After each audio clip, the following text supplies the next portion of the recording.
Hello everyone, myself Sunil Kumar, physics faculty, Motion Education. Welcome to our session. आज के session में हम discuss करने जा रहे हैं physics paper solution 30 Jain shift 2। तो चलिए सेशन को करते हैं स्टार्ट।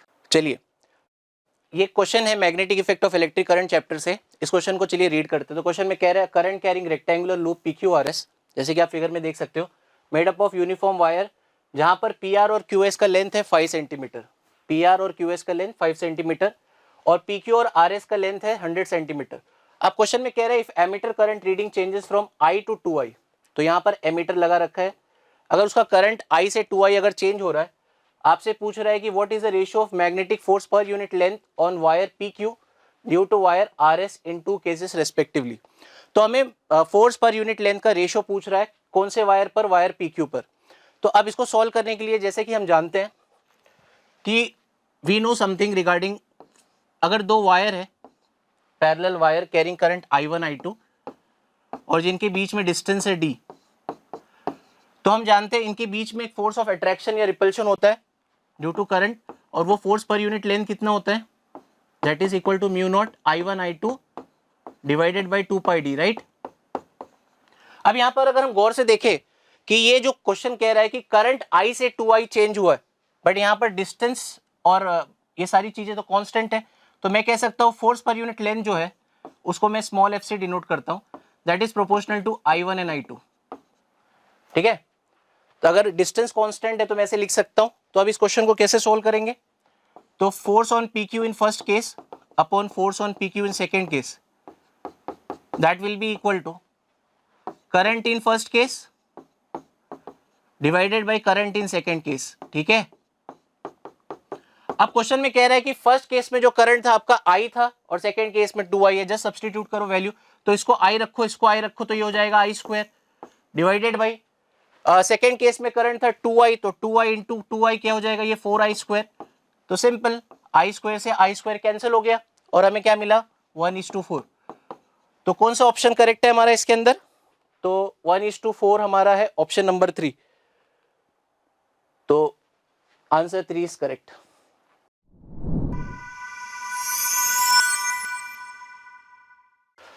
सो नेक्स्ट क्वेश्चन, ये क्वेश्चन सेमीकंडक्टर चैप्टर से रिलेटेड है।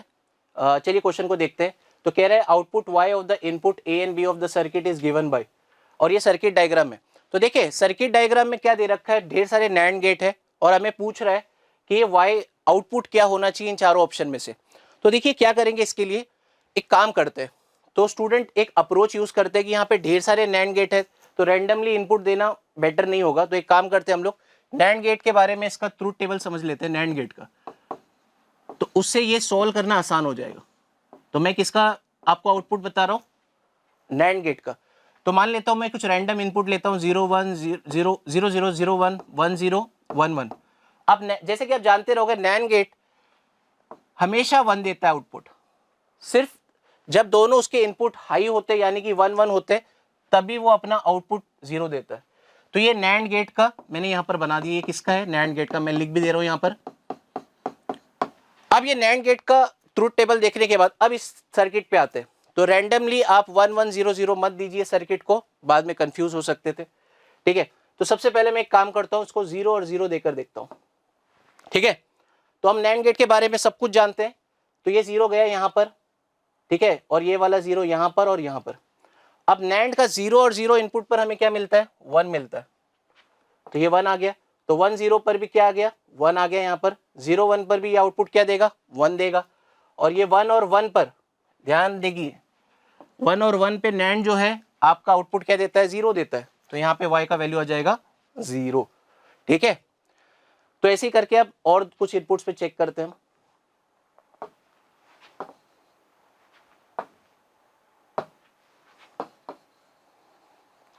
ठीक है, इसको और थोड़े इनपुट देकर चेक करते हैं, फटाफट देखते हैं। तो नेक्स्ट क्रिटिकल पॉइंट इसमें मैं बोल सकता हूं कि हमारा जो नेक्स्ट क्रिटिकल पॉइंट है वो 1 1 देकर चेक करते हैं। तो अगर मैंने यहां से 1 दिया, यहां से 1 दिया, तो ये 1 डायरेक्ट आ गया, ये 1 यहां से 1 यहां से। 1 और 1 पर नैंड क्या देता है, 0। 0 और 1 पर क्या देगा, 1। और 0 और 1 पर फिर से ये 1 देगा। 1 और 1 पर आउटपुट क्या होता है, 0। यानी कि हमने 2 चेक कर लिया, 0 और 0 पर हमें 0 मिल रहा है और 1 पर हमें 0 मिल रहा है। तो ऐसा किस में, ऑप्शन 1 में देखते हैं 0 0 पर 0, पर 1 1 में 1 आ गया। सेकेंड ऑप्शन में 0 0 पर ये तो हो ही नहीं सकता, हमारा 0 और 0 इनपुट देने पर आउटपुट 0 आ रहा है। अब ये थर्ड वाला देखते हैं, फोर्थ वाला भी देख लेते हैं। 0 और 0 पर 1 है तो फोर्थ वाला भी ऑप्शन नहीं हो सकता है। 0 और 0 पर 0 दे रहा है, 1 1 पे भी 0 दे रहा है। अब वही बात रह गई है कि ये जो है सेकेंड और थर्ड 0 और 1 पे चेक करना होगा। चलो उसको भी चेक कर लेते हैं, कोई दिक्कत नहीं उसमें, क्या ही दिक्कत होगी हमें, चेक करते हैं। तो 1 0 या 0 1 डाल के एक बार चेक कर लेते हैं और देखते हैं क्या हमें डिजायर्ड आउटपुट आता है कि नहीं।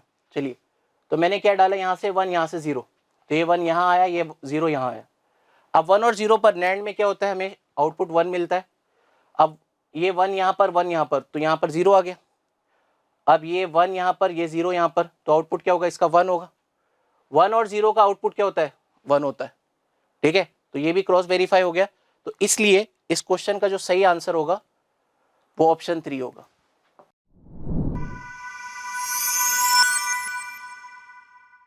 तो अगला जो क्वेश्चन है ये थर्मोडायनेमिक्स चैप्टर से रिलेटेड है, related to heat engine, assertion reason type question है। तो एक काम करते हैं, दोनों असर्शन और रीजन को आराम से रीड करते हैं। तो असर्शन कह रहा है efficiency of a reversible heat engine will be highest eight -273 degree Celsius temperature of cold reservoir, ये असर्शन है। और रीजन कह रहा है the efficiency of Carnot engine depend not only on the temperature of cold reservoir but it also depends on the hot reservoir. और जहां पे उसकी एफिशिएंसी दी जाती है 1 - T2/T1। तो देखिए असर्शन क्या है और रीजन क्या है। तो जैसे कि हम हीट इंजन के रिगार्डिंग जानते हैं, उसकी एफिशिएंसी दी जाती है 1 - TL/TH, जहां पर ये TL होता है टेम्परेचर ऑफ सिंक और ये होता है टेम्परेचर ऑफ सोर्स। अगर मुझे एफिशिएंसी, यहाँ पर क्वेश्चन में कह रहा है कि एफिशिएंसी मुझे हाईएस्ट चाहिए, तो हाईएस्ट एफिशिएंसी दो रीजन से, दो कंडीशन पर आ सकती है, या तो आपका TL 0 हो जाए या तो फिर आपका TH इनफाइनाइट हो जाए। तो इन दोनों केसेस में क्या हो जाएगा, आपकी एफिशिएंसी होनी क्या हो जाएगी, एफिशिएंसी बन जाएगी 1 यानी कि 100% एफिशिएंट। तो कभी भी 100% एफिशिएंट इंजन तो हो नहीं सकता, टेंडिंग टू 1 हो सकता है। बट अगर हम आइडियल केस ले, अगर TL को 0 कर दे, जैसे कि क्वेश्चन में दे रखा है -273 डिग्री मीन्स 0 केल्विन, यानी कि हमारी एफिशिएंसी मैक्सिमम है, मतलब एसर्शन तो करेक्ट है। अब उसका रीजन का आंसर दे रखा है कि efficiency is given by 1 - T2/T1, तो यहाँ पे T2 है TL और T1 है TH, तो वो उसका एक्सप्लेनेशन भी सही है। तो उस हिसाब से देखेंगे तो दोनों स्टेटमेंट करेक्ट है और रीजन जो है ना करेक्ट एक्सप्लेनेशन है एसर्शन का। ठीक है, तो यही है इसका आंसर। तो आंसर इसका 2 है, एफिशिएंट ऑफ कार्नोट इंजन। ठीक है, ऑप्शन 2 इसका करेक्ट है।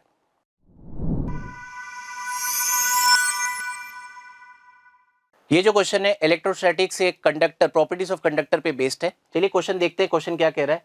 As shown in the figure a point charge Q is placed at the center of conducting spherical shell of inner radius A and outer radius B, और हमसे पूछ रहा है electric field due to charge in 3 regions.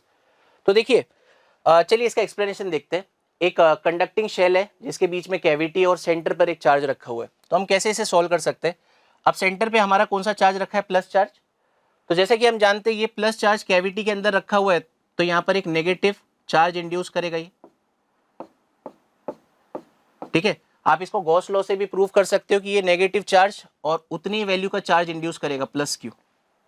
तो ये बात हो गई।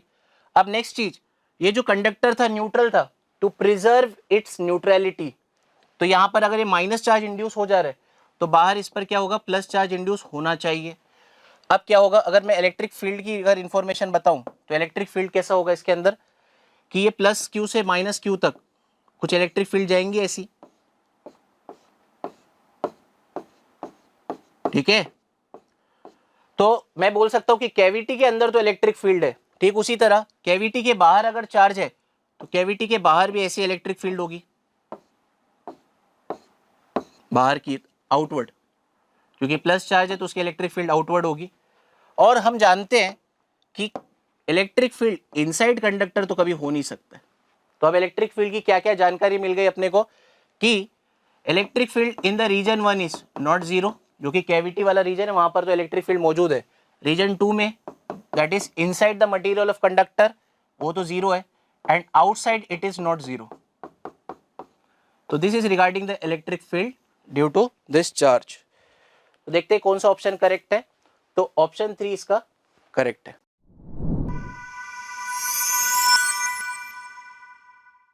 तो चलिए क्वेश्चन देखते हैं, करंट इलेक्ट्रिसिटी चैप्टर से रिलेटेड है। सिंपल सा हमें आर इक्विवेलेंट निकालना है सर्किट का, और ये सर्किट डायग्राम है। तो equivalent resistance between A and B. तो देखिए ये सर्किट डायग्राम देखकर आपको लगता होगा कि ऐसा क्या करें इसके अंदर। तो एक काम करते हैं, ए और बी यहाँ पर दो टर्मिनल्स हैं।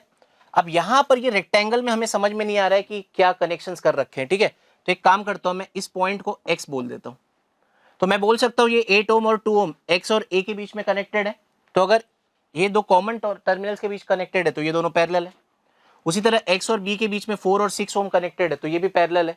और सारा का सारा अरेंजमेंट ए और बी के अक्रॉस कनेक्टेड है, तो सारे के सारे पैरेलल है। तो सबसे पहले मुझे क्या करना पड़ेगा, इन दोनों का इक्विवेलेंट निकालना पड़ेगा।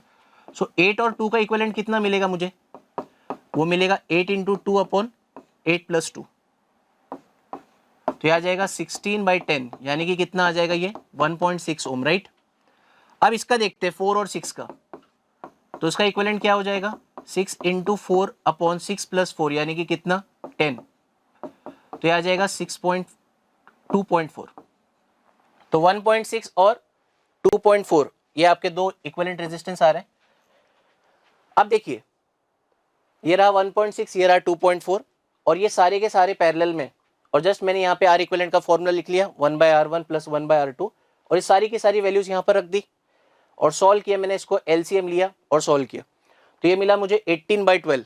तो ये 6 3 6 2 तो 3/2 आया। अब 1/R इक्विवेलेंट का उल्टा कर लेंगे तो आर इक्विवेलेंट मिलेगा, तो दैट इज 2/3। तो इसका आंसर आ रहा है ऑप्शन नंबर 4। तो इसका आंसर है 4।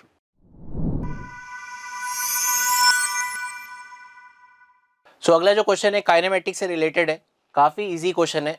तो इस बार फिजिक्स में क्या हुआ कि काफी सिंपल क्वेश्चन आए, स्पेशली इस शिफ्ट में तो काफी इजी आए थे। तो चलिए क्वेश्चन देखते हैं। A vehicle travels 4 kilometre with speed of 3 kilometre per hour and another 4 kilometre with 5 kilometre per hour, then what is the average speed. तो इस बात को समझते हैं कुछ ऐसा। तो एक ऑब्जेक्ट है, जैसे कुछ व्हीकल है, ट्रैवल कर रहा है किसी पाथ पर, और वो स्टार्टिंग का मान लो ये ए बी और ये पॉइंट सी है। सो दो इंटरवल में जर्नी करता है। पहला इंटरवल कितना है 4 किलोमीटर का, और नेक्स्ट इंटरवल भी कितना है 4 किलोमीटर का। अब पहले इंटरवल में उसकी स्पीड क्या रहती है, उसकी स्पीड दे रखी है 3 किलोमीटर पर आवर, तो ये 3 किलोमीटर पर आवर है। और जो अगला इंटरवल है उस इंटरवल में इसकी स्पीड क्या है 5 किलोमीटर पर आवर। अब हमसे पूछ रहे हैं कि what is the average speed. तो एवरेज स्पीड हम कैसे निकाल सकते हैं इसमें, तो देखिए, तो एवरेज स्पीड ऐसे निकालेंगे कि वी नो कि यहाँ पर स्पेस सेम लग रहा है 4 किलोमीटर 4 किलोमीटर, तो हमने पढ़ रखा था एक फॉर्मूला इसके अंदर, ये एवरेज स्पीड होता है 1/v1 plus 1/v2 equal space के लिए या इक्वल डिस्टेंस के लिए। अब यहाँ पर वैल्यूज रख देंगे हम लोग, तो ये आ जाएगा 2/v एवरेज हमें निकालना है। 1/v1 कितना है 1/3 और ये 1/5। तो इसको सॉल्व करते हैं, तो ये मिलेगा 15। अगर मैं यहाँ पर लेता हूँ तो यहाँ पर आएगा 5, यहाँ पर आएगा 3, तो यानी कि आ रहा है 8/15, ठीक है। सो इसको फर्दर अगर सॉल्व करेंगे हम लोग तो क्या मिलेगा यहाँ से, तो एवरेज स्पीड हो जाएगा 2 इंटू 15 डिवाइड बाई 8, यानी कि 2 1 2 4। तो 15/4 आ रहा है। 15/4 अगर आप सॉल्व करोगे तो आपको कितना मिलेगा 3.75। सो इसका जो आंसर है वो फोर्थ ऑप्शन है 3.75। देखिए यहाँ पर ये कैलकुलेट किया और आपने फोर्थ आ गया, ठीक है।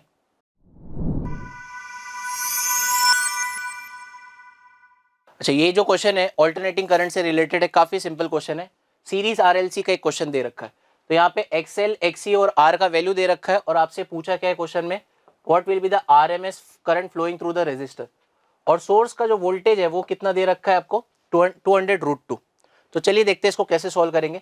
सबसे पहला तो यहाँ से जो भी करंट जा रहा है तो ये आर एल सी तीनों उसको एक इम्पिडेंस ऑफर करेंगे, और वो इम्पिडेंस का फॉर्मूला क्या होता है, वो होता है Z equal to √R² plus XL minus XC का होल स्क्वायर।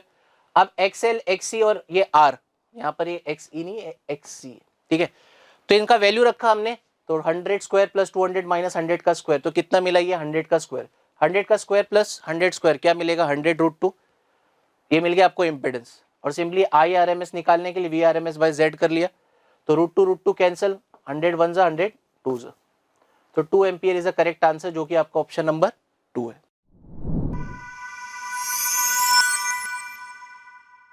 तो चलिए अगला क्वेश्चन देखते हैं। ये क्वेश्चन कुछ ऐसा है, a point source of 100 watt emits light with 5% efficiency at a distance of 5 metre from the source, the intensity produced by electric field component. ये बात ध्यान देने वाली थी इसके अंदर, ये इलेक्ट्रिक फील्ड कंपोनेंट की ही इंटेंसिटी निकालनी है इस डिस्टेंस पर। चलिए देखेंगे इसको कैसे सॉल्व करते हैं। तो अगर मैं लिख सकता हूँ यहाँ पर intensity only due to electric field, वो क्या हो जाएगी, जो लाइट है it is a combination of electric field and magnetic field, जिसमें इंटेंसिटी 50% डिस्ट्रीब्यूटेड होती है। तो intensity only due to electric field पूछ रहे हैं, तो ये हो जाएगा हाफ इंटू आई। और हम यहाँ पर आई जो है एफिशिएंसी है जो 5% है, तो मैं लिखूंगा 5/100 इंटू इंटेंसिटी का फॉर्मूला क्या होता है एट ए डिस्टेंस। अब यहाँ पर सोर्स कैसा है, पॉइंट सोर्स है, तो इंटेंसिटी का फॉर्मूला होगा PS/4π इंटू डिस्टेंस का स्क्वायर। तो देखिए मैंने क्या किया, इलेक्ट्रिक फील्ड की इंटेंसिटी 50% होती है, तो मैंने हाफ लिखा, और जो हमारी इंटेंसिटी है लाइट की वो 5% एफिशिएंट है, तो एफिशिएंसी से इंटेंसिटी को मल्टीप्लाई किया। अब इसको जस्ट सॉल्व करना है हमें, तो देखते हैं क्या मिलेगा, 1/2 into 5/100। Source power of source कितना दे रखा है यहाँ पर 100 वॉट, तो यहाँ पर 100 रख दूंगा मैं, तो यह आ जाएगा 4π इंटू डिस्टेंस कितना दे रखा है 5 मीटर, तो 5 का स्क्वायर कितना हो जाएगा 25। अब देखते हैं क्या इसमें कैंसिल हो रहा है, तो इसमें कैंसिल होगा आपका 100 से 100 चला गया, अब 5 1 जा 5 5 जा, तो नीचे अगर आप कैलकुलेट करोगे तो आपको कितना मिलेगा, 5 4 जा 20, 22 जा 40, तो यह आ जा रहा है 1/40π। ऐसे कोई ऑप्शन है, तो ऑप्शन नंबर 4 ये आपका सही है। तो देखिए ऑप्शन नंबर 4।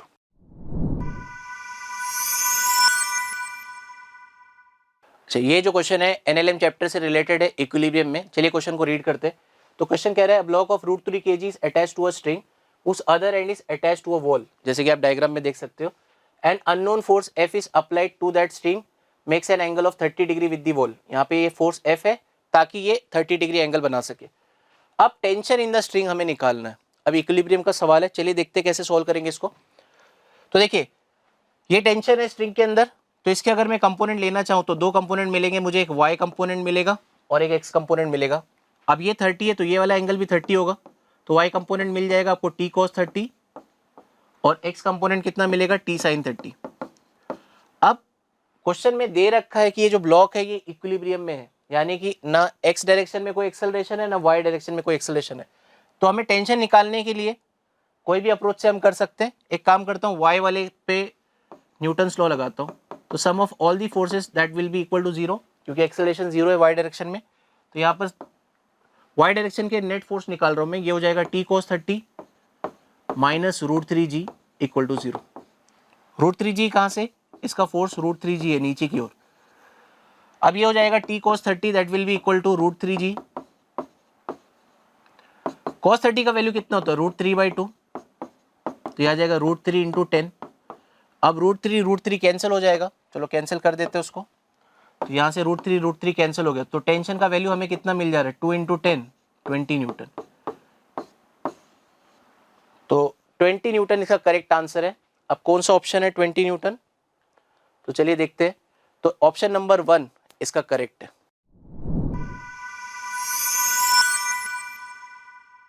ये जो क्वेश्चन है कम्युनिकेशन से रिलेटेड है। अब दो लिस्ट दे रखे हैं, लिस्ट 1 लिस्ट 2, और हमें मैच करना है लिस्ट 1 को लिस्ट 2 से। तो पहले इसमें दे रखा है एटेन्यूएशन।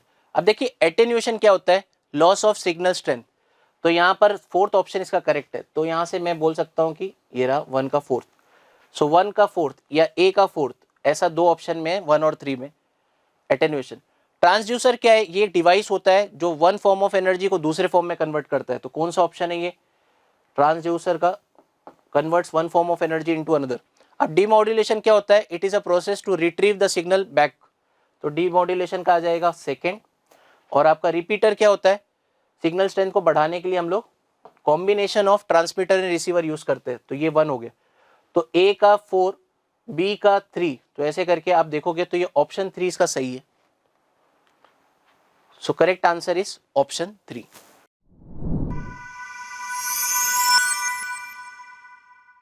सो ये जो क्वेश्चन है मैटर वेव से रिलेटेड है, चलिए क्वेश्चन को रीड करते हैं। तो कह रहा है an electron accelerated by a potential difference of V1 has a de Broglie wavelength of lambda. When the potential is change to V2 its wavelength it increases by 50%, then the value of V1 by V2 क्या होगा। काफी easy question है, चलिए देखते हैं इसको। तो question में दे रखा है कि पहली जो वेवलेंथ है इलेक्ट्रॉन की वो लैम्डा है जब V1 से आपने एक्सेलरेट करवाया, और दूसरी जो वेवलेंथ है वो 50% बढ़ गई, यानी कि वेवलेंथ पहली वाली तो थी, अब 50% क्या हो जाएगा 1/2 लैम्डा, यानी कि हो जाएगा 3/2 लैम्डा। आप इसको 1.5 लैम्डा भी लिख सकते हो, 3 लैम्डा 2। अब हम जानते हैं वेवलेंथ का एक फॉर्मूला होता है H/mv, और एनर्जी के टर्म्स में इसको कैसे लिख सकते हैं हम लोग, √2m ke। ये मोमेंटम है, मोमेंटम को काइनेटिक एनर्जी के टर्म्स में ऐसे लिख सकते हैं, और आपने ये फॉर्मूला भी पढ़ा होगा। अब इस वाली चीज को, काइनेटिक एनर्जी को हम कैसे लिख सकते हैं, एक्सेलरेटेड चार्जेस के लिए Q इंटू डेल्टा वी भी लिख सकते हैं, या पोटेंशियल लिख सकते हैं। अब यहाँ से वेवलेंथ और पोटेंशियल के बीच में एक रिलेशन ढूंढते हैं। मैं कह सकता हूँ कि ये जो लैम्डा स्क्वायर है it is inversely proportional to applied voltage. Wavelength of electron और पोटेंशियल के बीच में ये रिलेशन आ गया, तो यहाँ से मैं बोल सकता हूँ V1 बाई V2 क्या हो जाएगा, that will be equal to λ2 upon λ1 का होल स्क्वायर। अब λ2 आपको कितना दे, हमने कितना फाइंड किया उसको 1.5, तो 1.5 का स्क्वायर 1.5 लैम्डा अपॉन लैम्डा का होल स्क्वायर, ऐसा कुछ आएगा। अब जो कैंसिल हो रहा है उसको कैंसिल कर लेते हैं, तो लैम्डा से लैम्डा कैंसिल हो गया, और ये कि आपको ले देकर क्या मिलेगा, ये मिलेगा आपको 1.5 का स्क्वायर मिलेगा, जिसको आप लिख सकते हो 9/4। सो V1 और V2 का रेशियो कितना मिल रहा है 9/4, यानी कि ऑप्शन नंबर 4। देखिए ये पूरा कैलकुलेशन ऐसे किया, आंसर क्या आ रहा है, ऑप्शन 4।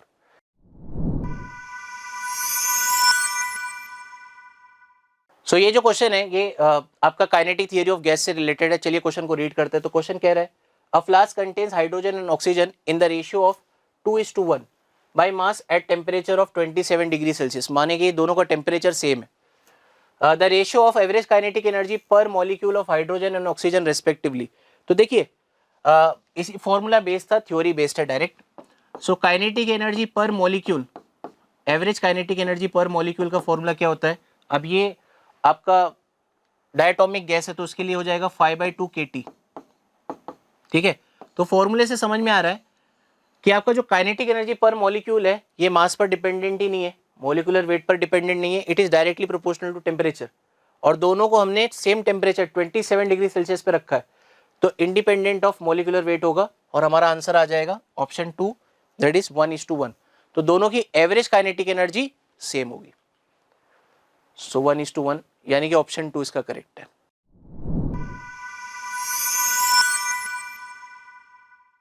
अच्छा, ये जो क्वेश्चन है ये magnetic effect of electric current chapter से रिलेटेड है। अब क्वेश्चन कुछ ऐसा कह रहा है, as shown in the figure a current of 2 ampere flows in the equilateral triangle of side 4√3 centimetre. हमें निकालना है magnetic field at the centroid of the triangle. तो बेसिकली देखो, magnetic field due to finite wire हमने पढ़ा है, तो यहाँ पर 3 फाइनाइट वायर है जो इक्विलेटरल ट्रायंगल पर रखे हुए हैं, और हमें सेंटर पर मैग्नेटिक फील्ड निकालनी है। तो जैसे कि हम जानते हैं magnetic field due to finite wire का फॉर्मूला क्या था, μ0/4πd sin θ1 प्लस sin θ2। अब ये एंगल्स हमें कहाँ से मेजर करने होते हैं, ये बहुत इंपॉर्टेंट है, उस पॉइंट से मेजर करने होते हैं, पॉइंट O से मेजर करना होगा आपको एंगल। तो ठीक है, इस क्वेश्चन को एक काम करते हैं, रीड्रॉ करके समझते हैं। तो ये रहा, मैंने ड्राइंग पहले से बना रखा है यहाँ पर, ये आपका इक्विलेटरल ट्रायंगल। तो इक्विलेटरल ट्रायंगल का ये साइड, ये एंगल कितना हो जाएगा 30, ये 60। तो सबसे मेन है ये डिस्टेंस निकालना, परपेंडिकुलर डिस्टेंस निकालना पॉइंट का वायर से। तो यहाँ से मैं बोल सकता हूँ tan 60 का वैल्यू क्या हो जाएगा, अपोजिट अपॉन एडजेसेंट। तो अपोजिट पूरी साइड कितनी है 4√3, उसका हाफ हो जाएगा 2√3, तो ये हो जाएगा 2√3 डिवाइडेड बाई परपेंडिकुलर डिस्टेंस जो डिजायर्ड है हमारा। तो perpendicular distance D will be equal to 2√3 divided by tan 60 का वैल्यू कितना होता है √3, तो √3 से √3 कैंसिल हो गया, तो हमें परपेंडिकुलर डिस्टेंस कितना मिल गया, ये परपेंडिकुलर डिस्टेंस हमें मिल गया 2 सेंटीमीटर। ठीक है, अब इसका यूज करके आगे कैसे हम लोग सॉल्व करेंगे, तो हमें D मिल गया, तो D का वैल्यू मिल गया 2 सेंटीमीटर यहाँ पर। अब magnetic field due to all 3 will be 3 times of this, तो μ0I अपॉन यहाँ पर 4πd था, और ये 2 टाइम्स sin 60 था, तो 2 से वो 4 कैंसिल होने के बाद आपको यहाँ पे 2 मिल गया। समझ में आ रहा है कैलकुलेशन? तो अब इसको सॉल्व कीजिए। साइन 60 का वैल्यू आपने रखा √3/2 और इसको सॉल्व किया, जो भी डेटा दे रखे, तो आपको आंसर मिल रहा है √3 इंटू 10⁻⁻5 टेस्ला, जो कि आपका ऑप्शन नंबर 3 है।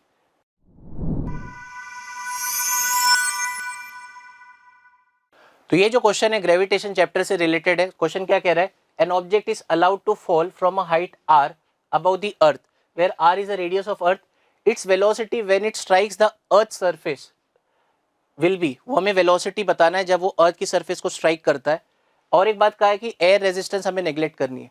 तो सिचुएशन कुछ ऐसी दे रखी है इसमें कि मान लेते हैं ये हमारा अर्थ है और एक ऑब्जेक्ट है जो कितने हाइट से फेंका जा रहा है, this height is equal to radius of earth. तो height is equal to radius of earth, यहाँ से ड्रॉप किया जा रहा है, मतलब इसकी इनिशियल वेलोसिटी 0 है। अब ये किस वेलोसिटी से यहाँ पर स्ट्राइक करेगा वो वेलोसिटी हमें निकालनी है। अभी बहुत सारे बच्चे ने तो ऐसे भी किया होगा कि ऑब्जेक्ट रेस्ट से फेंका है और ये यहाँ पे स्ट्राइक कर रहा है, तो सिंपली बच्चों ने क्या किया होगा, v इक्वल टू √2gh होता है, तो यहाँ पर √2gr लिख दिया होगा। तो ऐसा नहीं करना है। ऐसा क्यों नहीं करना है? द रीजन इज, ये जो फॉर्मूला था इसकी एक वैलिडिटी है। What is that validity? ये बहुत छोटे हाइट के लिए पॉसिबल है। अब यहाँ पे हाइट दिया है, रेडियस ऑफ अर्थ के बराबर हाइट है, तो ये फॉर्मूला वैलिड नहीं होगा। तो हम क्या करेंगे ऐसे केसेस में? तो एक काम करते हैं, इस पॉइंट और इस पॉइंट के बीच में वर्क एनर्जी थ्योरम अप्लाई कर देते हैं। तो वर्क एनर्जी थ्योरम क्या कहता है? Work done by gravity is equal to change in kinetic energy, तो वो हो जाएगा ½ mv²। फाइनल वेलोसिटी और फाइनल एनर्जी और इनिशियल एनर्जी 0 रहेगी उसकी। अब वर्क डन बाय ग्रेविटी, ध्यान देना ये क्या होता है, -Δu। तो ऐसे इसको सॉल्व करते हैं, ½ mv²। Work done by conservative होता है -Δu, तो यहाँ पर ये आ जाएगा minus of u final minus u initial equal to ½ mv²। अब माइनस साइन अंदर ले जाएंगे तो ये आ जाएगा ui minus uf equal to ½ mv²।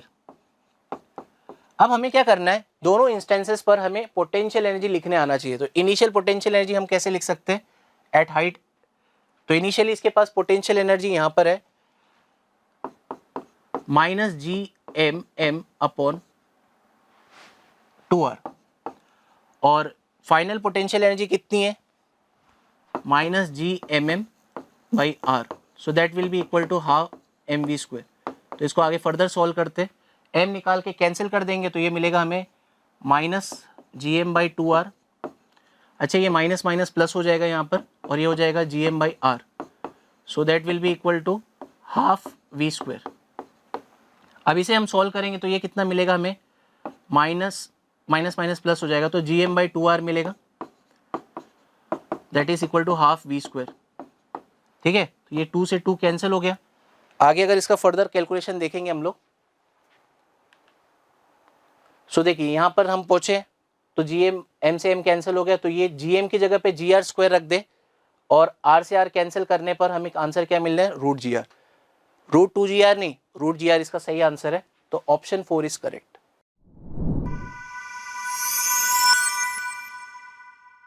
तो ये जो क्वेश्चन है यूनिट्स एंड डायमेंशन चैप्टर से आया है। कुछ फिजिकल क्वांटिटीज दे रखी है और कॉलम 2 में उसके यूनिट्स दे रखी है, तो हमें देखना है कि करेक्ट कॉलम मैचिंग करना है।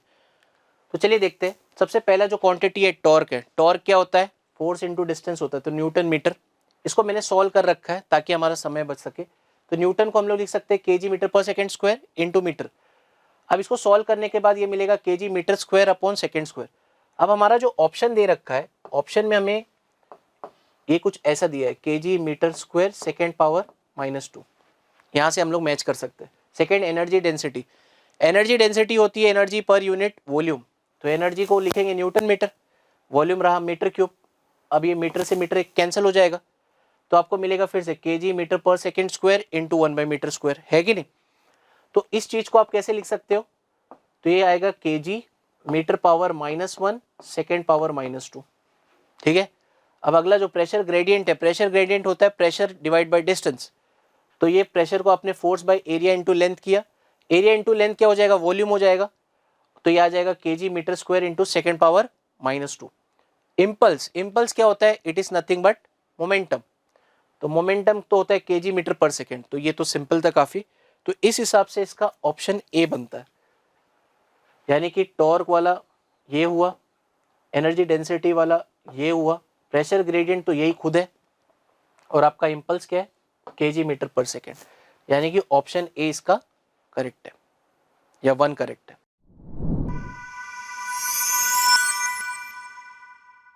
ये जो क्वेश्चन है न्यूक्लियर फिजिक्स से रिलेटेड है। चलिए क्वेश्चन को रीड करते हैं। तो असर्शन रीजन टाइप क्वेश्चन है, तो सबसे पहले असर्शन रीड करता हूँ। The nuclear density of a nuclides, there are many nuclides given, can be arranged. तो उनकी डेंसिटी को एक ऑर्डर में अरेंज कर दिया गया, ये आपका क्या है, असर्शन है। उसका रीजन क्या दिया है कि the radius R of the nucleus is related to its mass number A as this. तो ये तो चलो सही है, रेडियस ऑफ न्यूक्लियस का ये फॉर्मूला होता है, ये तो हमको पता है। अब असर्शन सही है कि नहीं ये हमें चेक करना है। तो देखिए इसका एक सॉल्यूशन मैं बताता हूं आपको कि यहाँ पे डेंसिटी को अरेंज कर रखा है, तो डेंसिटी ऑफ न्यूक्लियस निकालते हैं हम लोग कि वो क्या आता है। तो डेंसिटी क्या होता है, मास अपॉन वॉल्यूम। अब मास ऑफ न्यूक्लियस को मैं ऐसे लिख सकता हूं, mass of nucleons into mass number, ऐसे लिख सकता हूं मैं, m इंटू ए। तो न्यूक्लियस के अंदर जितने न्यूक्लियॉन्स हैं उनका मास लिया और उनके मास नंबर से मल्टीप्लाई कर दिया, है कि नहीं। अब वॉल्यूम को आप लिख सकते हो, न्यूक्लियस लगभग एक स्फेरिकल शेप का होता है, तो वॉल्यूम आ जाएगा 4/3 पाई आर क्यूब। अब यहां से मैं इसको लिख सकता हूं m into A divided by 4/3 पाई। अब रेडियस का तो हमें फॉर्मूला पक्का पता है न्यूक्लियस के, वो होता है आर नॉट ए पावर 1/3 का होल क्यूब। तो ये क्यूब और ये क्यूब रूट कैंसिल हो गया। अब क्या हो रहा है कि यहां से ए भी कैंसिल हो जा रहा है, देखिए जरा। सो ये ए से ए भी कैंसिल हो गया, तो हमें क्या मिल रहा है, हमें ये मिल रहा है कि हमारा जो डेंसिटी है, डेंसिटी में ए आ ही नहीं रहा है, मास नंबर आ ही नहीं रहा है। तो मैं क्या बोल सकता हूं, डेंसिटी तो मास नंबर पे डिपेंड करता ही नहीं है, तो हम लोग ये ऑर्डर डेंसिटीज का लिख नहीं सकते न्यूक्लियस के।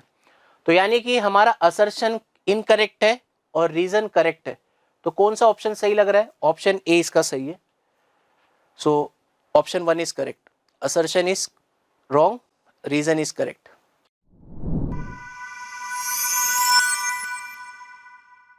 सो ये जो क्वेश्चन है इलास्टिसिटी चैप्टर से रिलेटेड है। चलिए क्वेश्चन को रीड करते हैं। तो क्वेश्चन में कह रहा है a force F is applied to steel wire A rigidly clamped at one end, as a result elongation in the wire is 0.2 millimeter. ठीक है। If same force is applied on another steel of wire B of double the length, अब ये चीजें दे रखी, double the length diameter 2.4 times that of wire A, the elongation in wire B will be। तो simple सा formula based question है, तो आपको formula apply करना है और आंसर लाना है। तो चलिए इसको देखते हैं। तो क्वेश्चन में दे रखा है कि दो वायर है, वायर ए और वायर बी। तो वायर बी का जो लेंथ है वो 2L है, अगर मैं इसका लेंथ L मानता हूँ, और डायमीटर कितना है इसका, तो इसका डायमीटर 2.4 टाइम्स है इसका। तो अगर इसका डायमीटर को मैं D मान रहा हूँ तो इसका डायमीटर 2.4 टाइम्स है। अब करना क्या है, आपको सिंपली पता होगा कि फॉर्मूला होता है stress is proportional to strain, यानी कि F/A equal to Y delta L/L। तो फाइनल एलोंगेशन निकालना है आपको इस वायर में, अगर ये सेम फोर्स लगे तब। ठीक है, तो यहाँ से मैंने यहाँ सॉल्व कर रखा है। सो y को हम लोग लिख सकते हैं FL upon A into delta L। तो F का ये वैल्यू हुआ। अब दोनों में सेम फोर्स लग रहा है, तो मैं ये आपका वायर A का केस है और ये वायर 2 का केस है। तो जस्ट इसको सॉल्व किया, delta L by delta L2 upon delta L1, यानी कि दोनों के एलोंगेशन को कंपेयर करोगे तो directly inversely proportional to area है, directly proportional to original length. अब एरिया का मैंने यहाँ पर वैल्यूज रखी, और ये आप कर सकते हो, आप वैल्यूज ही रखना है। तो आपको फाइनली ये जो आंसर मिलेगा ये 6.9 इंटू 10⁻⁻² आएगा, जो कि आपका ऑप्शन 4 है। देखिए ये 6.9 into 10⁻²। So option 4 is correct for this question.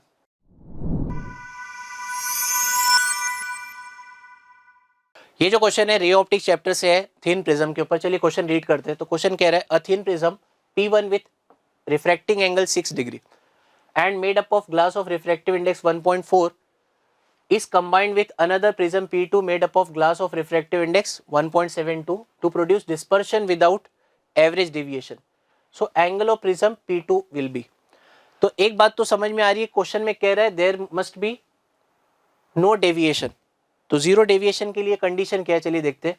तो फॉर नो डेविएशन आप ऐसे लिख सकते हो कि del1 will be equal to del2, और थिन प्रिज्म के लिए डेल का फॉर्मूला क्या होता है, A μ-1। तो ये आ गया A μ-1 और del 2 हो गया a mu minus mu 2 minus 1। अब यहाँ पे यही a आपको रिफ्रैक्टिव एंगल सेकेंड प्रिज्म का निकालना था, तो 1.54 माइनस 1 ये 0.54 हो गया, ये 0.72 हो गया। अब रेशो ले लिया आपने और सिंपल सा कैलकुलेशन है 18/4 दैट इज 4.5 डिग्री। तो इसका आंसर जो आ रहा है ये ऑप्शन 3 आ रहा है 4.5।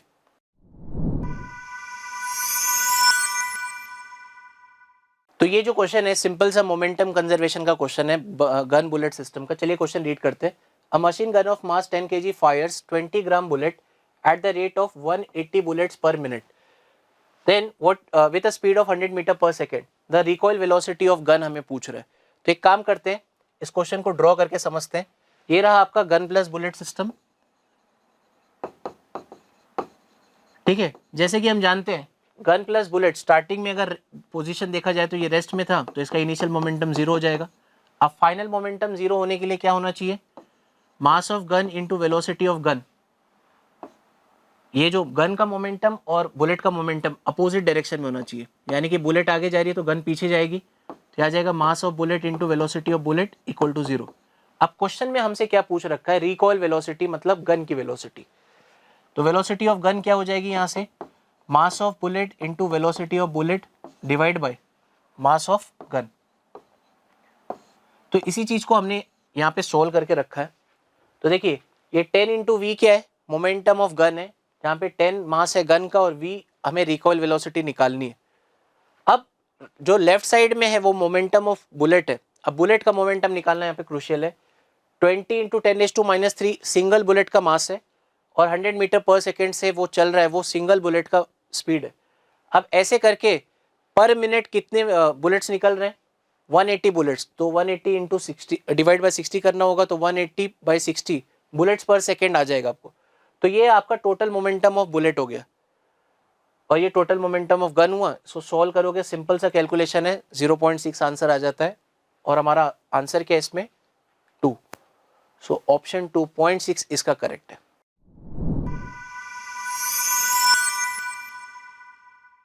तो ये जो क्वेश्चन है सिंपल हार्मोनिक मोशन से रिलेटेड है। चलिए क्वेश्चन देखते हैं। For a simple harmonic motion the mass spring mass system shown the surface is frictionless. ये सरफेस है फ्रिक्शनलेस है। When the mass of the block is 1 kg the angular frequency is ω1। तो ये block का मास 1 kilo है तो frequency ω1। When the mass of the block is 2 kg the angular frequency ω2 will be. तो चलिए इसको सॉल्व करते हैं। हमें पता है कि ω² का वैल्यू होता है स्प्रिंग मास सिस्टम में k/m। तो यहाँ से ओमेगा हम k/m स्क्वायर रूट में लिख सकते हैं। तो ओमेगा और मास का क्या रिलेशन मिल रहा है, अगर स्प्रिंग कांस्टेंट सेम है तो omega is inversely proportional to √m। Therefore अब ω2/ω1 का जो रेशियो बनेगा वो कैसा बनेगा, √m1/m2। अब क्वेश्चन में कह रहा है पहला जो मास है 1 kg है और दूसरा मास 2 kg है, तो 1/2 आ जाएगा ये। देयरफॉर ω2/ω1 का जो रेशियो मिलेगा, सिंपल सा रेशियो मिलेगा √1/√2। तो देखिए SHM पे इतना सिंपल सा सवाल आया था इसमें, तो इसका आंसर है option A. So 1 is the correct answer.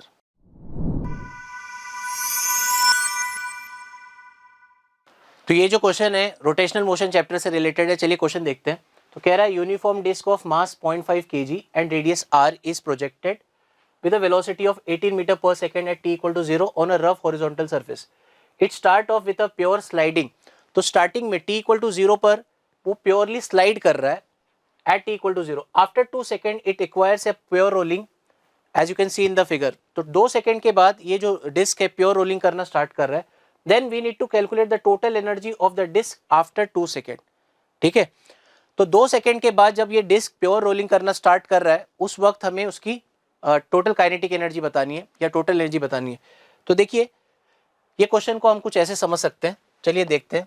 अब क्वेश्चन में कह रहा है डिस्क है जो t इक्वल टू 0 पर प्योरली स्लाइड कर रहा था, उसकी वेलोसिटी कितनी थी 18 मीटर पर सेकेंड। अब 2 सेकेंड के बाद जैसे कि ये जो सरफेस है रफ है और यहाँ पे जो म्यू का वैल्यू दे रखा है वो 0.3 दे रखा है, तो अब ये फ्रिक्शन क्या कराएगा, फ्रिक्शन कोशिश करेगा कि इसकी प्योर रोलिंग हो जाए। तो इस वजह से 2 सेकेंड के बाद ये जो डिस्क है प्योर रोलिंग करना स्टार्ट कर रहा है। तो अच्छा, इस मोमेंट पर t इक्वल टू 2 सेकेंड पर अगर हमें एनर्जी निकालनी है तो पहले हमें वेलोसिटी निकालनी पड़ेगी उस इंस्टेंट पर। वो कैसे निकाल सकते हैं, अब जो एक्सेलरेशन होगा इस डिस्क का वो क्या होगा, म्यू इंटू जी, और वो पीछे की डायरेक्शन में होगा। एक्सेलरेशन इस पर कहाँ पर लगेगा, पीछे की साइड, और म्यू का वैल्यू है 0.3 इंटू जी, तो ये आ जाएगा 3। तो ये एक्सेलरेशन का वैल्यू हमें मिल गया 3 मीटर पर सेकेंड स्क्वायर। अब इनिशियल वेलोसिटी हमारे पास कितनी है, डिस्क की है 18 मीटर पर सेकेंड, टाइम जो है 2 सेकेंड दे रखा है, और वेलोसिटी हमें निकालनी है। तो हम क्या कर सकते हैं, वेलोसिटी निकाल सकते हैं। ये कैलकुलेशन मैंने यहाँ शो कर रखा है। तो देखिए एक्सेलरेशन निकाल लिया हमने, इनिशियल वेलोसिटी पता है, तो ये वेलोसिटी कितनी मिल रही है, 12 मीटर पर सेकेंड। तो अब वेलोसिटी मिल जाने के बाद 2 सेकेंड के बाद जो हमारा डिस्क है वो एक्चुअली प्योर रोलिंग कर रहा है, मतलब उसके पास ट्रांसलेशनल मोशन भी है और रोटेशनल मोशन भी है। तो दोनों की काइनेटिक एनर्जी ऐड करने से मुझे टोटल एनर्जी मिलेगी। तो हाफ एम वी स्क्वायर इतनी उसके पास ट्रांसलेशनल एनर्जी है, और हाफ आई ओमेगा स्क्वायर ये उतनी रोटेशनल काइनेटिक एनर्जी है। तो ये आई की जगह पे एम आर स्क्वायर बाई 2 कर दिया हमने, ओमेगा की जगह पे वी बाई आर, और सॉल्व किया तो ये 3/4 एम वी स्क्वायर मिला हमें। अब मास कितना दे रखा है डिस्क का, 0.5, और वी कितना है वो हमने अभी कैलकुलेट कर लिया 12 मीटर पर सेकेंड। तो यहाँ से जो कैलकुलेट करने पर सिंपल सा 54 आंसर आएगा इसका। सो करेक्ट आंसर इसका कितना है, 54 जूल, यानी कि आंसर था 54।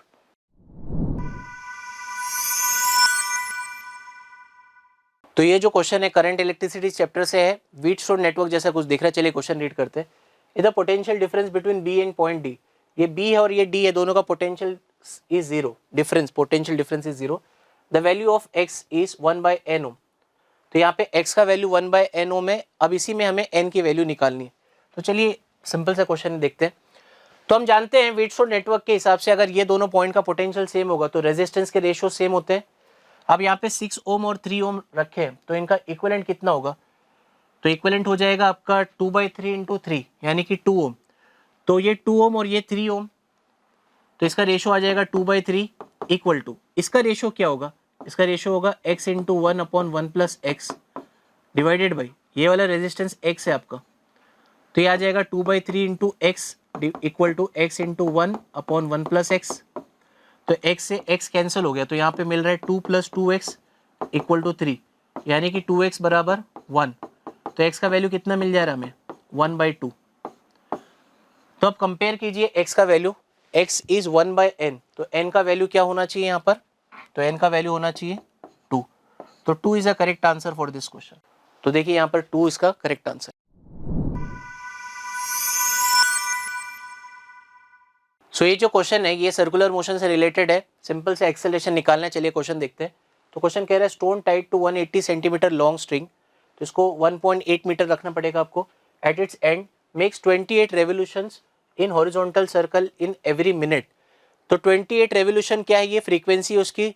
अभी आरपीएम में, इसको आरपीएस में करने के लिए आपको क्या करना पड़ेगा, 28 डिवाइड बाई 60 करना पड़ेगा, तो ये आरपीएस मिलेगा आपको।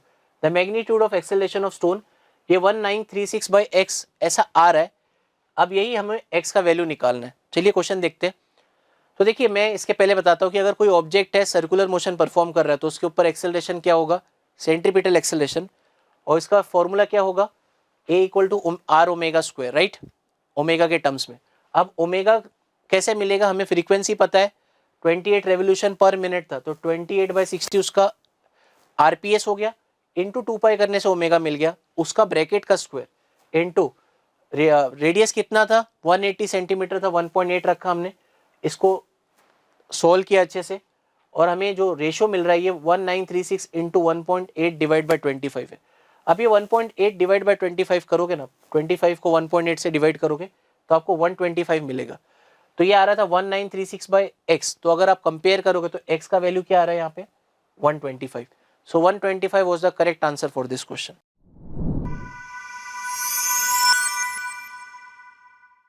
So ये जो क्वेश्चन है ये रेडियो एक्टिव डीके के ऊपर क्वेश्चन है। चलिए क्वेश्चन को रीड करते पहले। तो क्वेश्चन कह रहा है a radioactive nucleus decays by 2 different process. The half life of the first process is 5 minute and that of the second process is 30 second. ऐसा क्वेश्चन में बोल रहा है। The effective half life of the nucleus is calculated to be alpha by 11 second, then the value of alpha is. तो question में कह रहा है एक रेडियो एक्टिव न्यूक्लियस है, let suppose this is the nucleus, ठीक है। अब ये दो अलग अलग प्रोसेस से डिके हो रहा है, तो ये मान लेते हैं पहला प्रोसेस है, ये दूसरा प्रोसेस है। अब जो पहला प्रोसेस है उसमें जो आपका टी हाफ दे रखा है, तो वो कितना दे रखा है 5 मिनट्स। अगर इसको मैं सेकेंड में लिखूँ तो ये हो जाएगा 300 सेकेंड। और सेकेंड जो प्रोसेस है उसमें टी हाफ कितना है, उसमें टी हाफ का वैल्यू है 5 सेकेंड 30 सेकेंड।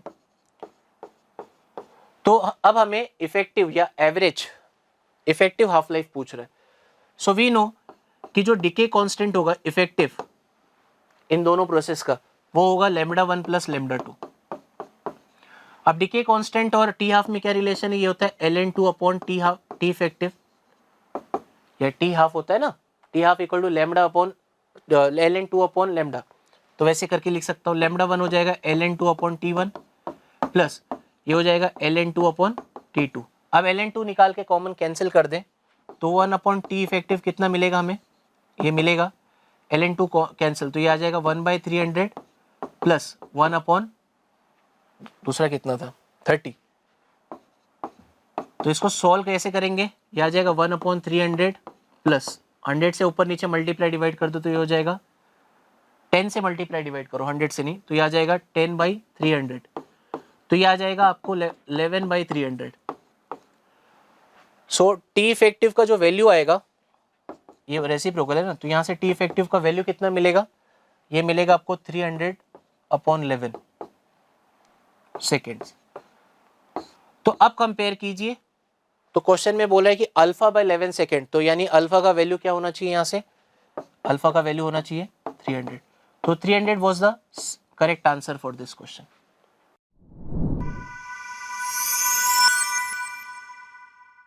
तो ये जो क्वेश्चन है थर्मोमेट्री से है।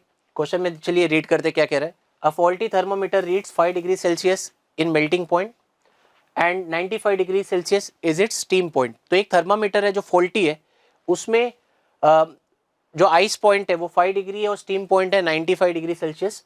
The correct temperature on the absolute scale हमें बताना है when the faulty thermometer reads 41 degree Celsius. तो जब faulty thermometer 41 degree Celsius read कर रहा है तो उसका करेक्ट रीडिंग, और यहाँ पर एब्सोल्यूट वर्ड पे जरा ध्यान देना, ठीक है, एब्सोल्यूट स्केल में क्या होगा। तो देखिए अब चाहे वो फॉल्टी थर्मामीटर हो या दुनिया का कोई भी थर्मामीटर हो, जैसे कि हम जानते हैं किसी भी थर्मामीटर का एक जनरल फॉर्मूला होता है, वो क्या होता है, मान लो x उसका कोई रैंडम टेम्परेचर है, ये उसका लोअर टेम्परेचर या लोअर पॉइंट, ये अपर पॉइंट माइनस लोअर पॉइंट, ये हमेशा किसी भी थर्मामीटर का कांस्टेंट होता है, राइट। तो ये आपने पढ़ा है, ठीक है। तो कोई भी टेम्परेचर ले लो minus lower point divide by upper point minus lower point, ये हमेशा किसी भी थर्मामीटर का कांस्टेंट होता है। तो अब ये जो फॉल्टी टेम्परेचर है उसके लिए 41 डिग्री सेल्सियस आपका x का वैल्यू है, और उसमें लोअर पॉइंट क्या है, लोअर पॉइंट है 5 डिवाइडेड बाय अपर पॉइंट क्या है, अपर पॉइंट इसका है 95 minus 5, that will be equal to, जो करेक्ट थर्मामीटर है उसमें क्या होता है आपका कोई टेम्परेचर मैं मान लेता हूँ T माइनस, उसमें आइस पॉइंट होता है 0 और ये हो जाएगा 100 माइनस 0। अगर आप इसे सोल्व करते हो तो ये कैलकुलेशन कुछ ऐसी मिलेगी हमें, 41 माइनस 5, अब मैंने वहाँ पे T लिखा था, यहाँ पे R लिखा हुआ है, R माइनस 0 पर 100 माइनस 0। तो इसको सॉल्व करने पर आपको 40 डिग्री सेल्सियस मिलेगा R की वैल्यू, ठीक है। अब ये जो करेक्ट वैल्यू है ये 30 डिग्री सेल्सियस में किसी बच्चे ने 40 भी लिखा होगा, हो सकता है ऐसी मिस्टेक, बट यहाँ पर क्वेश्चन में एब्सोल्यूट टेम्परेचर पूछा था, यानी कि इसको आपको केल्विन में लिखना पड़ेगा। तो 40 डिग्री सेल्सियस को केल्विन में कन्वर्ट कर दो, प्लस 273 ऐड करो, तो 313 इसका करेक्ट आंसर था।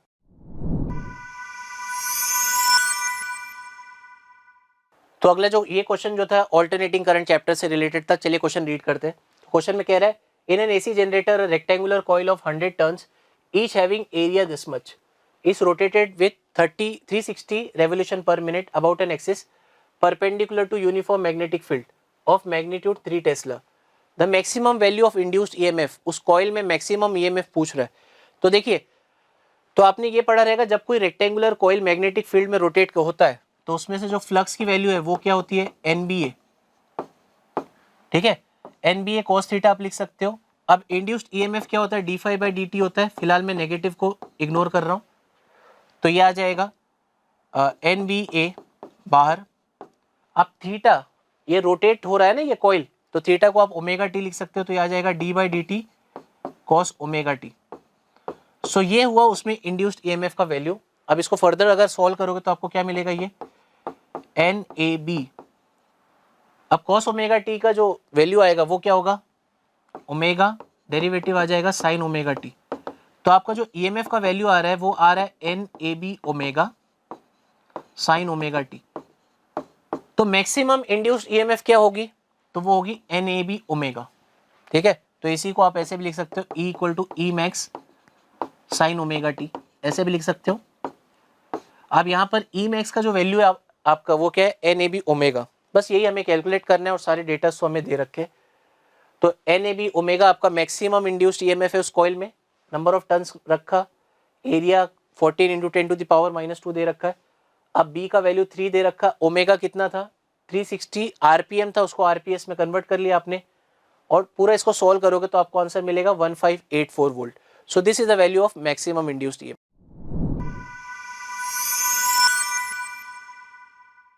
तो ये जो क्वेश्चन है वर्क पावर एनर्जी में स्पेशली पावर पे बेस्ड है। चलिए क्वेश्चन देखते हैं। A body of mass 2 kg is initially at rest.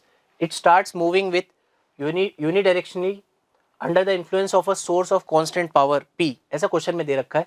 Its displacement is in 4 seconds is given by 1/3 alpha square root P meter. The value of alpha will be. तो alpha का value हमसे पूछ रहा है। तो देखिए कैसे इसको सोल्व करेंगे। तो देखिए क्या यूज करेंगे इसके अंदर, सबसे पहले वो समझिए।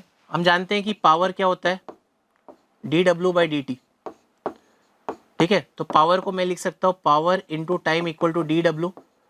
अब dw को आप क्या लिख सकते हो, अगर वर्क एनर्जी थ्योरम लिखोगे तो वर्क एनर्जी थ्योरम यूज करोगे तो वर्क क्या होता है, चेंज इन काइनेटिक एनर्जी। तो यह आ जाएगा फाइनल काइनेटिक एनर्जी। अब ऑब्जेक्ट स्टार्ट्स फ्रॉम रेस्ट, तो इनिशियल काइनेटिक एनर्जी 0 हो गया, तो ये हमारा स्टार्टिंग पॉइंट होगा। अब यहाँ पर प्रेशर जो आपने पावर है, पावर डिलीवर्ड टू ऑब्जेक्ट, वो तो कांस्टेंट है, तो पीटी बराबर हाफ एम वी स्क्वायर। यहाँ से स्टार्ट करते, तो ये समझ में आया कैसे आ गया, half M V square equal to PT. तो यहाँ से स्टार्ट किया हमने। अब यहाँ से लेकर मुझे डिस्प्लेसमेंट तक जाना है, तो मैं सिंपली इसको क्या करूँगा, पहले मैं वेलोसिटी निकालूंगा। तो वेलोसिटी मिल गया स्क्वायर रूट ऑफ 2 pt/m। अब v से, v वेरिएबल है यहाँ पे, टाइम डिपेंडेंट है, x निकालने के लिए क्या करूँगा, मैं इसका इंटीग्रेशन करूँगा। v को लिख दिया हमने dx/dt और dt को यहाँ भेज दिया। अब dt को यहाँ पर भेजकर इंटीग्रेट कर दिया और टाइम की लिमिट कहाँ से कहाँ तक है, 0 से 4 तक है और x की लिमिट मान ली मैंने 0 से x तक है। अब इसको सॉल्व किया हमने, 4 का इंटीग्रेट किया और लिमिट सब्सटीट्यूट किया, तो हमें क्या मिल रहा है, ये 1/3 into 16 square root of p metre. अब इसमें अल्फा का वैल्यू पूछा था, ध्यान दीजिए, तो यहाँ पे अल्फा स्क्वायर था, तो अल्फा स्क्वायर का वैल्यू कितना आ रहा है अपना, 16 आ रहा है। अल्फा स्क्वायर का वैल्यू 16 आ रहा है, तो अल्फा का वैल्यू क्या हो जाएगा, 4। तो 4 was the correct answer for this question. काफी सिंपल था।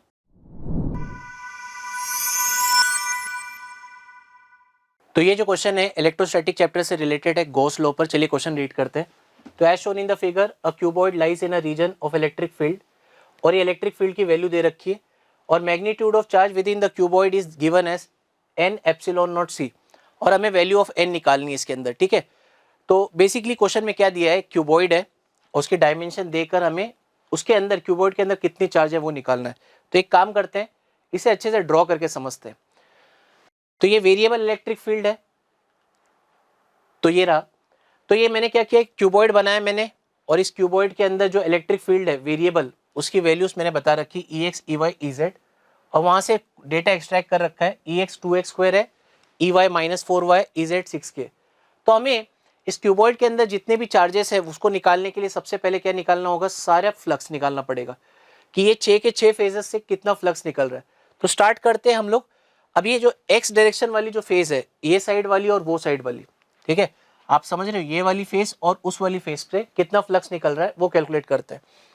तो मैं चलो उसको नाम दे देता हूं φ1। तो φ1 कैसे निकालेंगे हम लोग, Ex इंटू, अब ये जो फेस है उसका एरिया वेक्टर क्या होगा, 2 × 3 यानी कि 6, और उसका जो वेक्टर होगा वो आई कैप के डायरेक्शन में होगा, 6i कैप। अब Ex का वैल्यू क्या है वेक्टर फॉर्म में, वो है 2x² इंटू 6i कैप। तो ये आ जाएगा आपका, sorry I cap dot I cap, ये तो 1 हो जाएगा, तो इसको लिखने की यहाँ जरूरत नहीं है। तो ये आ जाएगा 12x²। ठीक है, अब x कोऑर्डिनेट कितना है हमारा, 1 है, तो यहाँ पर फ्लक्स का वैल्यू क्या आ जाएगा φ1 का, वो हो जाएगा 12 वेबर। अब देखिए ये वाला जो फेस है, ये वाले फेस का तो एक्स कोऑर्डिनेट 1 था, तो 12 आ गया इससे फ्लक्स, और जो अपोजिट फेस है वो कुछ वाई जेड प्लेन पर रखा है जिसका एक्स 0 है, तो उससे तो कोई फ्लक्स आएगा नहीं, बिकॉज एक्स की वैल्यू 0 रख दोगे वहां पर। ऐसे ही करके अभी चारों फेसेस से निकालने, तो ये फेस और ये फेस हो गया। अब मैं वाई डायरेक्शन से निकालना चाहता हूँ, ये जो वाई एक्सिस है इससे कितना फ्लक्स निकल रहा है, तो उसको मैं बोल देता हूँ φ2। तो φ2 क्या हो जाएगा, ई वाई इंटू ये एरिया वेक्टर कितना होगा, इसका एरिया वेक्टर जो कि बाहर की तरफ होगा ऐसे, और वो एरिया वेक्टर होगा 1 इंटू 3 यानी कि 3 जे कैप। अब ई वाई का वैल्यू रखता हूँ मैं, ये है -4y जे कैप इंटू 3 जे कैप। अब y का वैल्यू क्या है हमारा 2 है, तो ये आ जाएगा 4 2 ज़ा 8 -8 इंटू 3 यानी कि हो गया -24 वेबर। बात समझ में आई? तो हमने क्या किया, इस वाले फेस से हमें फ्लक्स निकाल लिया, -24 वेबर मिल रहा है। और ये वाला जो फेस है ये फिर से एक्स जेड प्लेन में है जिसका y 0 है, तो y 0 रखने पर उससे कोई फ्लक्स मिलेगा नहीं। तो चार फेसेस से हमने फ्लक्स निकाल लिया। अब ये जो पांचवा और छठा फेस है, तो यहाँ पर इलेक्ट्रिक फील्ड कांस्टेंट है, तो इससे फ्लक्स कितना निकलेगा, तो फ्लक्स मिलेगा +6, तो इससे नीचे वाले से फ्लक्स मिलेगा -6। ठीक है, तो क्योंकि इलेक्ट्रिक फील्ड ऊपर की डायरेक्शन में और वो जो जे कैप के कैप है वो नीचे की तरफ है, तो यहाँ पे -6 मिलेगा, तो उसका कोई फ्लक्स में कंट्रीब्यूशन नहीं है। तो अब हम नेट फ्लक्स निकाल सकते हैं। नेट फ्लक्स क्या होगा, -8 इंटू 3, ये हमने निकाल लिया, -24 + 12 यानी कि जो नेट फ्लक्स है वो हमारा कितना आ रहा है, -12 आ रहा है। और अब हमने गॉस लॉ यूज कर लिया, net flux is equal to Q inside divide by epsilon. तो क्यू इनसाइड हमें निकालना था epsilon naught into net flux, और नेट फ्लक्स का वैल्यू हमने कितना निकाला है, -12। तो कंपेयर करेंगे, अगर माइनस को इग्नोर किया जाए तो n की वैल्यू कितनी मिलेगी, 12। तो 12 is the correct answer for this question.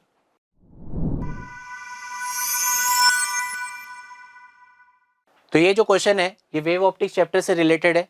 चलिए देखते हैं क्वेश्चन में क्या दिया है। In Young's double slit experiment the intensities और at 2 points for the path difference λ/4 and λ/3 where λ is a wavelength of light used are I1 and I2 respectively.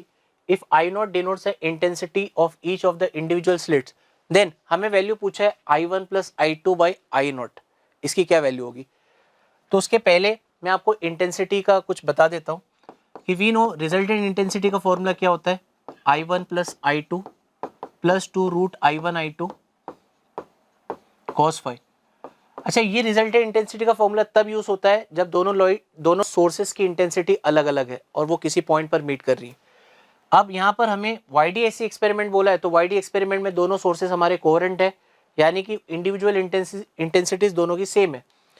तो ये आ जाएगा I0 + I0 + 2 √I0 into √I0 cos phi। तो ये आ जाएगा 2I0 + 2I0 cos phi। तो यहाँ से हमें एक जनरल फॉर्मूला मिलेगा 2I0, अगर मैं कॉमन ले लेता हूँ तो ये आ जाएगा 1 + cos phi, जिसको आप लिख सकते हो 4I0 cos phi/2 या cos square phi/2।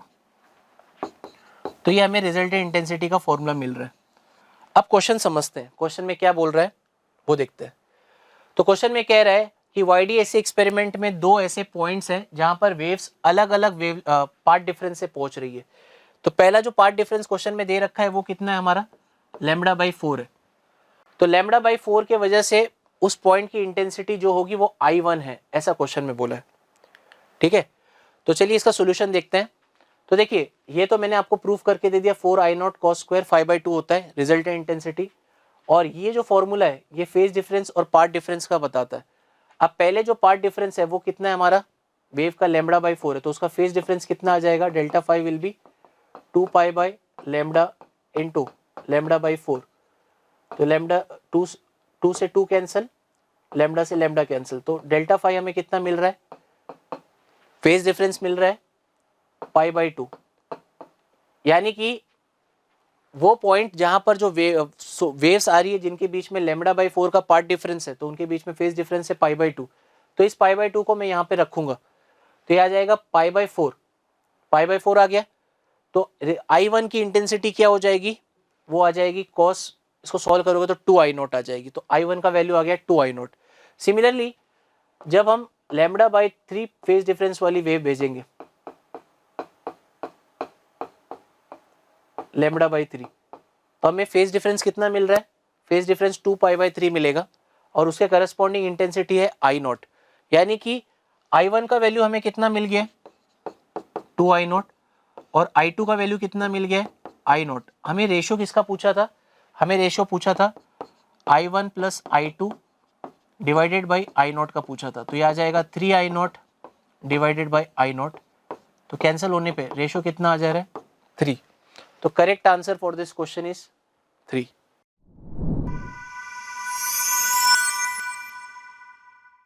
चलिए ये क्वेश्चन देखते हैं। ये क्वेश्चन एसएचएम से रिलेटेड है, based on equation of SHM. काफी सिंपल क्वेश्चन है, चलिए देखते हैं।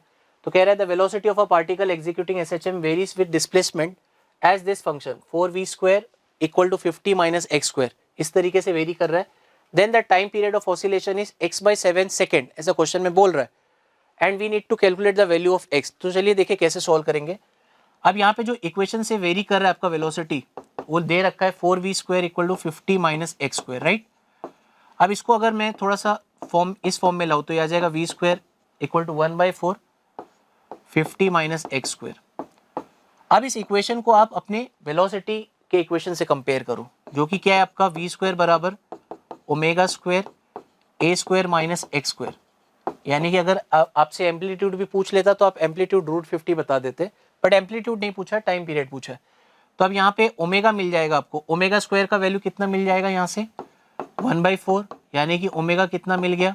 1/2। अब ओमेगा मिल जाने से टाइम पीरियड मिल जाएगा। ओमेगा क्या होता है? 2π/T। तो ये आ गया 1/2। तो t का वैल्यू कितना आ जाएगा यहाँ से? 4π।